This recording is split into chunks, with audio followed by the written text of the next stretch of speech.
दोस्तों ये ॾिसो त ही तरीक़ो VIP तरीक़ो आहे ऐं ही भाउ पंहिंजे वणनि में इस्तेमालु करे रहियो आहे त ही वण हिननि जा तमामु सुठा थी विया आहिनि माशाल्लाह। ही ॾिसो नंढा आहिनि ऐं कचा आहिनि। शाइनिंग जे हिसाब सां हिननि जी ग्रोथिंग यानी कि हिननि जी जड़ तमामु हेठि वञे थी ऐं ॿूटो तमामु जानदार थिए थो। त दोस्तों इस्तेमालु करण जो ही बेस्ट तरीक़ो आहे त तव्हां अहिड़े नमूने सां इस्तेमालु करो। ही ॾिसो अच्छा तव्हांजो नालो छा भाउ? आकिब भाउ लगारी आहे न। ही पंहिंजा सुल्तानाबाद टंडो अलायर जो छोकिरो ठीकु आहे। तमामु VIP तरीक़े सां ही इस्तेमालु करे रहियो आहे। ॾिसोसि त पाणी जो रंग न पाणी में कीअं लिक्विड थिए थो न पाणी सां माना मिली थो वञे।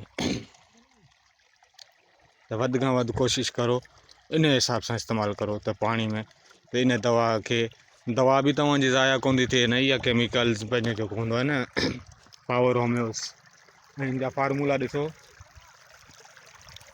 पावर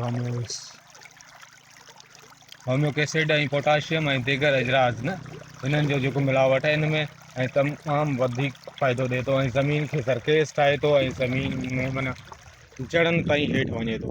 हिन जो मक़सदु सिर्फ़ु इहा ई हूंदो आहे त ज़मीन खे ज़रखेज़ ठाहिणु ऐं ॿूटे खे वधि खां वधि मथे उथारण में हिन जी वधीक किरदारु रहे थो न ऐं ज़मीन ऐं हिननि जो ग्रोथिंग यानी कि पहाड़ हेठि वञे थी ऐं ॿूटो तमामु जानदार थिए थो। हिनजी काठी ऐं हीअ कद काठ हीअ जेको शइ आहे हीअ तमामु मज़बूत थिए थी ऐं हीअ मज़बूत हूंदी आहे त अॻिते वरे वण पंहिंजो फल बि वधीक खणे थो न ॿूटो पंहिंजो ॿूटे में सघ वधीक हूंदी आहे। त दोस्तों वधीक ॻाल्हाइण त मूंखे कमेंट्री घटि अचे थी बहरहाल पोइ बि पंहिंजे हाल सारूं न तव्हांजी ख़िदमत में तव्हांजो Shankar Lal. Thank you sir.